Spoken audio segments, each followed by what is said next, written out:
Hi everyone అందరూ ఎలా ఉన్నారు? సో 3-4 డేస్‌నైతే నేను వ్లాగ్స్ అయితే చేయట్లేదు. ట్రైపాడ్ అయితే ఇరిగిపోయిందనమాట. పిల్లలు ఆడుకుంటూ పాడు చేశారు. సో ఇంకా వర్క్ కూడా ఎక్కువ ఉండింది, ఆఫీస్ వర్క్. సో ఏంటంటే వ్లాగ్స్ చేయనీకి, వీడియోస్ షూట్ చేయనీకి అంత టైం అస్సలు లేకుండా ఉందనమాట. కానీ ఇంట్రెస్ట్ అనేది పోదు కదా, ఎలాగైనా చేద్దామనే ఉద్దేశంతో చేశాను. ఇవాళ అయితే నేను కొంచెం దొండకాయ ఫ్రై విత్ మునక్కాడ పులుసుతో అయితే చేద్దామని చెప్పి చేస్తున్నాను అనమాట, ప్రిపేర్ చేస్తున్నా. వీటి కోసం అయితే ముందుగా అన్నీ కట్ చేసి పెట్టుకున్నాను. సో ముందుగా అన్నీ కట్ చేసి పెట్టుకుంటే ఈజీ అవుతుంది కదా వంట.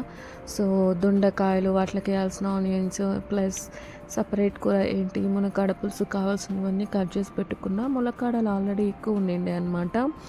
సో ఆల్రెడీ హాఫ్ ఫ్రై అయితే చేసేసిన అంతకు ముందు రోజే. సో మిగిలిన దాంతో పులుసు పెడదామని చెప్పేసి ఉంచిన అనమాట. సో ఇక్కడ దొండకాయ ఫ్రై చేయడానికి ముందుగా ఆనియన్స్ వేసుకొని బాగా అలా రెడ్డిష్ వచ్చే వరకు వేపుకోవాలన్నమాట. అల్లం వెల్లిపాయ పేస్ట్ వేసుకొని తర్వాత దొండకాయ ముక్కలు వేసుకొని దీనిలో కూడా బాగా మగ్గనియాలి. కొంచెం సాల్ట్ వేసి, కొందరు దొండకాయ ఫ్రై అంటే డీప్ ఫ్రై చేస్తూ ఉంటారు. సో ఫస్ట్లో నేను కూడా అలానే చేస్తుండే, కానీ డీప్ ఫ్రై అవసరమా అనిపించింది. సో ఇలా మనం చేయడం వల్ల చాలా ఆయిల్ కంటెంట్ అనేది కూడా తగ్గుతుంది కదా. సో నేను అప్పటి నుంచి ఇలానే చేయడం స్టార్ట్ చేసిన అనమాట. సో తర్వాత కారం, ధనియా పౌడర్, కొబ్బరి పౌడర్, కొంచెం గరం మసాలా పౌడర్ లాస్ట్లో వేసుకొని కట్టేసుకోండి అనమాట. ఇది కొంచెం బాగా మగ్గనియాలి. దొండకాయ కొంచెం టైం తీసుకుంటుంది మగ్గడానికి. బాగా మగ్గనియాలన్నమాట. టేస్ట్ అయితే అదిరిపోయింది. లాస్ట్లో కొంచెం కొత్తిమీరతోటి గార్నిష్ చేసుకుంటే సరిపోతుందన్నమాట. అండ్ ఇంకొకటి మునక్కాడ పులుసు అయితే చేస్తున్నాను. మునక్కాడ పులుసు కూడా డిఫరెంట్ స్టైల్స్లో చేస్తుంటారు. పోపు వేసి వెజిటేబుల్స్ అన్నీ వేసి మళ్ళీ చింతపండు చేసి అది సాంబార్ లాగా చేసి వెజిటేబుల్స్ ఏం వేయకుండా జస్ట్ మునక్కాయలతో వేస్తే మునక్కాయ పులుసులాగే అవుతుంది. బట్ నేనైతే ఇక్కడ ముందుగా కొంచెం ఆయిల్ వేసుకొని పప్పునైతే ఉడకబెట్టుకుంటాం కదా, దాంట్లోకి తగినన్ని వాటర్ వేసుకొని మెత్తగా స్మాష్ చేసి పెట్టుకున్నాక దాంట్లోకి వేసి దాంట్లో అప్పుడు మిగతా వెజిటేబుల్స్ అన్నీ వేస్తానన్నమాట.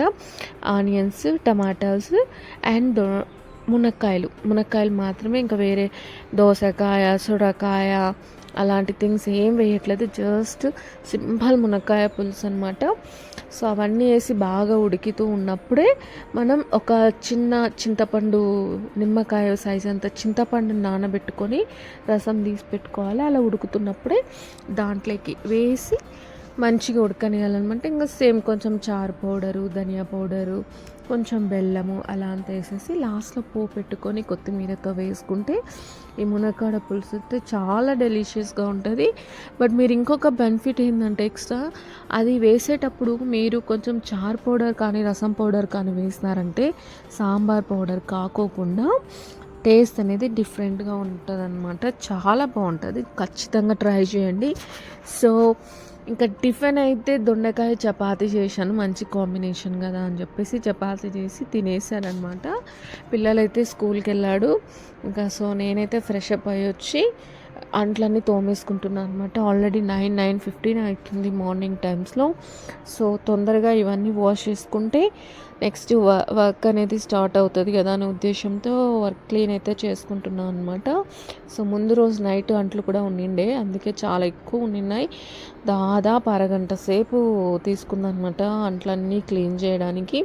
సో చేస్తూ ఉన్నప్పుడే మళ్ళీ టైం ఉంటుందో లేదో అన్న ఉద్దేశంతో రైస్ కూడా కడిగి పెట్టేసి ఒక్కసారి కిచెన్ అంతా క్లీన్ చేసి పెట్టుకుంటే ఇంకా ఈవినింగ్ 7 o'clock వరకు దాంతో మనకి పని ఉండదన్నమాట. సో 9:40 అయ్యేటప్పటికి పని అంతా అయిపోయింది. సో కొంచెం కాఫీ అయితే తాగుదాం అనిపించింది. కాఫీ తాగితే ఇంకా మరీ 2-3 గంటల వరకు ఏం ఆకలి అయ్యేది నాకు. సో కాఫీ అయితే ప్రిపేర్ చేసుకుంటున్నా. సరే పాలైతే కాగిపోతున్నాయి, చక్కెర చేస్తే చక్కెర అయిపోయింది. ఇంక మళ్ళీ ప్యాకెట్ కట్ చేసుకొని కాఫీ అయితే చేసుకుంటున్నాను అనమాట. నేనైతే ఇక్కడ కాంటినెంటల్ బ్రూ అయితే ఎక్కువ ప్రిఫర్ చేస్తాను. బస్ లాస్ట్ టైం ఏంటంటే నెస్కాఫే ట్రై చేసిన చూద్దామని చెప్పేసి సో నెస్కాఫే అయితే తెచ్చుకున్నాను. నెస్కాఫేతో ఒక కాఫీ చేసుకొని ఒక లోటాకి తాగేసిన. సో ఆఫ్టర్నూన్ వరకు ఆకలి అవ్వదని. ఇంకా విక్కీ అయితే 12:30కి వచ్చిండు స్కూల్ నుంచి. సో చెక్ చేసుకో నాన్న అంటే చెక్ చేసుకుంటున్నాడు అనమాట. రీడింగ్ అయితే 111 వచ్చింది. ఓకే, కంట్రోల్లోనే ఉంది. సో వాడికి తినిపిస్తూ నేను కూడా లంచ్ తినేసాను అనమాట. మరి టైం వేస్ట్ ఎందుకని. సో గట్టిగా అంటే 40 మినిట్స్ దొరుకుతుంది నాకు. సో 40 మినిట్స్లో వాడికి నేను పిల్లలు కూడా తినేసి ఉన్నవన్నీ కడిగేసుకొని మళ్ళీ నెక్స్ట్ వర్క్ స్టార్ట్ చేసుకోవాలి. మళ్ళీ 5కి ఒక చాయ్ బ్రేక్ అయితే తీసుకుంటాను నేను. సో అలా పిల్లలకి కూడా తినిపిస్తూ నేను తినేసాను అనమాట. ఇంకా చిన్నోడు వాడుకోసే బాగా ఆడుకున్నాడు. ఇంకా తినేటప్పుడు ఫోన్ అనేది కంపల్సరీ అనమాట. టైంలో తొందరగా తినిపించాలంటే తప్పదు, నాకు ఇవ్వాల్సిందే. సో ఇదన్నమాట ఇవాల్టి vlog. So thanks for watching. Bye bye.